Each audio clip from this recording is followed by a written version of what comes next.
Hi ladies, thank you so much for tuning into my channel once again. I am here to talk to you guys about something that I've been meaning to talk to you guys about for a very long time. I spend a lot of time on my channel and with my content here and on YouTube talking about the importance of purchasing quality clothes and quality items and making sure that you are spending your money on, quality and good fabrics and good materials and good textures instead of, the bad, cheaper stuff. What I wanted to do was to talk a little bit about how you can tell if something is of good quality in the first place. And this is going to help you with your online shopping as well as, when you're shopping in store. So I'm going to go through my 4 best things that you should be looking for. These are not really my 4 best things you should be looking for, but like my 4 things that should stand out the most and that will help you when you are looking for quality and good pieces. First thing that I'm going to talk to you guys about is material.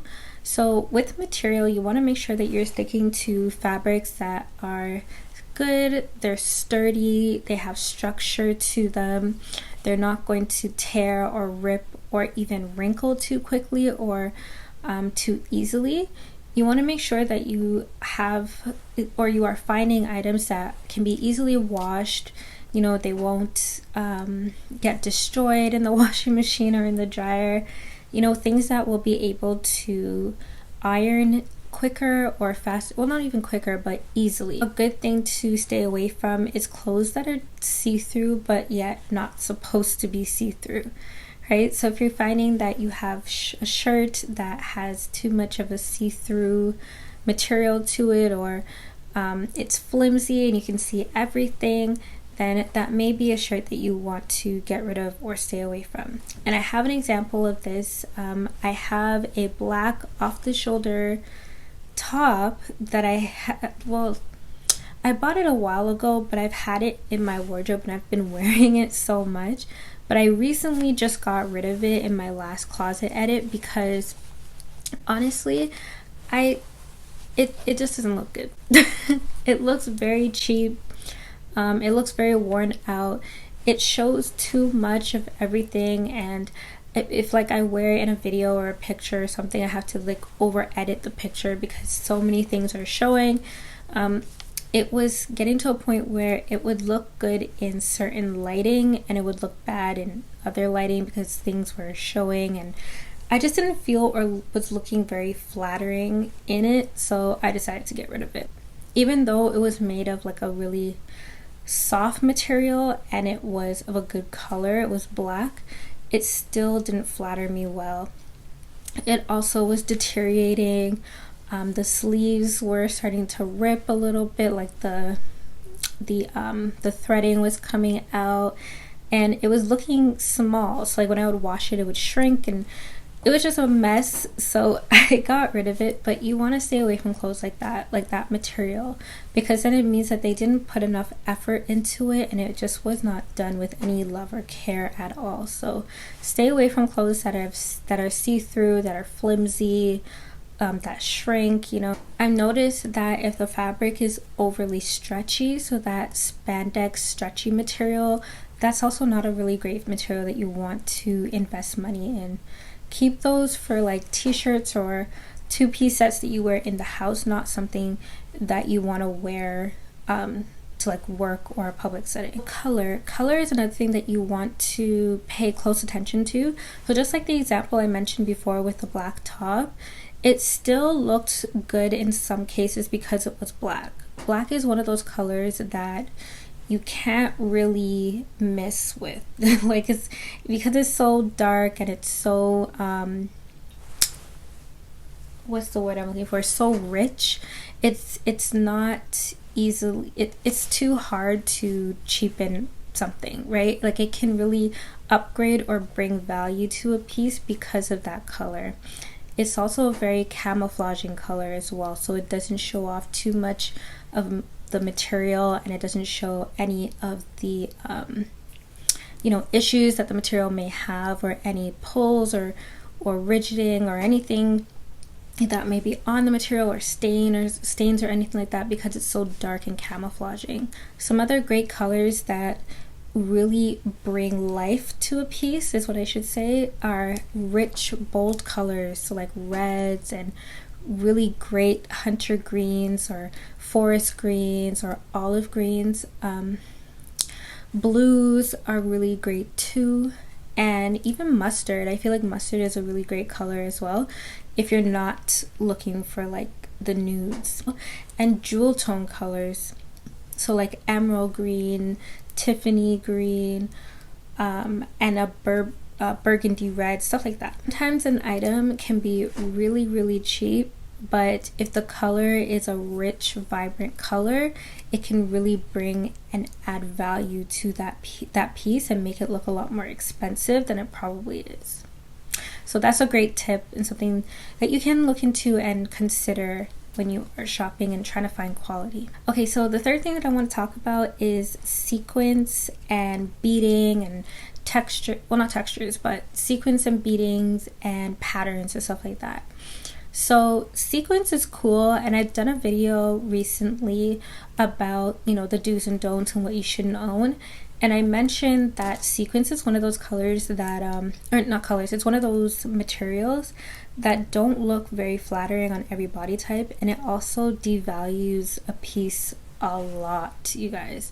It can take a piece from being very modest or even very classic to being very childish and devalued. Be very careful with sequins because it does not look flattering on every body type, and some pieces just don't look good in sequins. And it can look very tacky as well. What you want to do is keep sequins for the evening gowns and pieces that you're not wearing all the time. And I'm going to say the same thing with beading as well, because I personally like beading. I think beading is really pretty. It's very girly. I love pearl type things. Like I was in a video recently, or I have another video on my page where I'm wearing like a beaded jacket. So those type of things, like I love beading and I think it's really nice, but just be careful. Stick to pieces that you're not wearing all the time. So like a blazer, you're not going to be wearing that blazer every week, right? And you're not going to be wearing a gown every week or every day, so you don't have to worry about having to wash it so often, right? There's nothing wrong with it, but just stick. The key is to stick to pieces that you're not going to be wearing all the time, right? So that way you can take them to dry cleaners or professional cleaners to have them maintained and make sure that it does not come apart too quickly. The thing with beading and sequins is once it pulls, depending on the type of sequins it is, once it starts to pull and fall off, it'll bring the fabric with it. So it'll bring thread with it and start ripping and creating holes, and then the whole garment is completely destroyed, and you don't want that. It's a waste of money, it's a waste of time. So stick to beading when it comes to clothing pieces like dresses, gowns, and tops that you're not wearing on a regular basis. When you're going to be getting pattern, make sure it's a pattern that is of the same color. That way you can find something nice to pair with it and look good with it, right?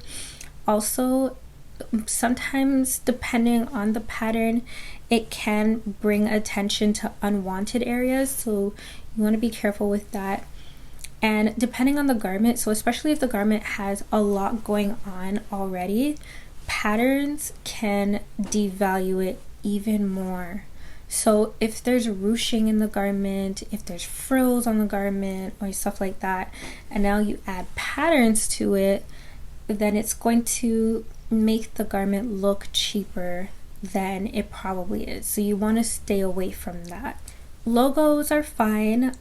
Same thing with pattern. If it's too much or overdone, it's going to devalue your look entirely. The thing though is people gravitate to logos, like myself, clothing with logos or pictures on them, because they want to tone down a look. So if you're going for a more casual look or a more laid back or a more edgy look, then that's fine. A logo or a picture would be great. Sometimes they do look good, especially if you are pairing it with good quality things. Like if you're wearing a logo top and then you're gonna wear like a plain colored skirt with it, that's fine, because it doesn't have too much going on and it's very easy on the eyes, so that's fine. And sometimes people don't want to look done up or dressed up or luxe all the time. Some people just want to look casual, and that's totally fine. Also, there are causes and companies that you want to support, so definitely if you're going to be buying your logos and pairing it with a look, just make sure that the other pieces that you are wearing with it are able to kind of balance it out. Okay, so the last thing that I'm going to talk to you guys about right now is shoes. So here's the thing. I feel like shoes is just one of those areas that you should not cheapen out on. And I'm learning that more and more as the year goes by, because when I was a struggling undergrad, I was shopping from a subscription-based shoe company. And the shoes were of great quality at the time, and the price was right for me. So I was able to buy shoes every year or every month or so on, and not have to break the bank. Now that I've gotten older, I've noticed that these shoes are just not cutting it for me anymore. Like the heel is wobbly, the texture just looks very unkept, and they scuff up very easily and they just look damaged too quickly. So I'm noticing that shoes is just that area that you really should just put the effort and the money into, because you want to have shoes that last, right? Nobody wants to be buying a bunch of shoes and turn around and the shoes are completely destroyed by tomorrow, because you wear shoes every day, and sometimes you wear the same shoe every day. So you want to put good money and effort into the quality of the shoe that you are purchasing. So that could be going to good quality stores and just putting down the money where you need to. So what I would say is make sure you are purchasing make sure you're purchasing shoes that don't scuff up too easily, that don't get dirty too quickly, and are easy to maintain, right? Make sure you are purchasing items and materials that'll help you maintain and keep your shoes polished, so that, you know, they can continue to elevate your look, because shoes can really make or break an outfit. Like, I talked about shoes in another video as well, and I mentioned that platform heels are just not it, because I feel like platform heels can really devalue an outfit or a piece or whatever you're wearing. So be careful when it comes to stuff like that. Stick to shoes of quality that look good, that are made well, okay? Okay, so that is it for today. I really hope that this video helped you. I hope that you were able to learn something different. I really wanted to make sure that I was doing a video on how to actually find quality instead of constantly talking about the importance of buying quality. So I hope this was helpful. If you have any questions, feel free to comment below. And hit me up, reach out on social media, and I'll be happy to answer any questions that you may have. I'll talk to you guys in my other video. Be blessed. Bye.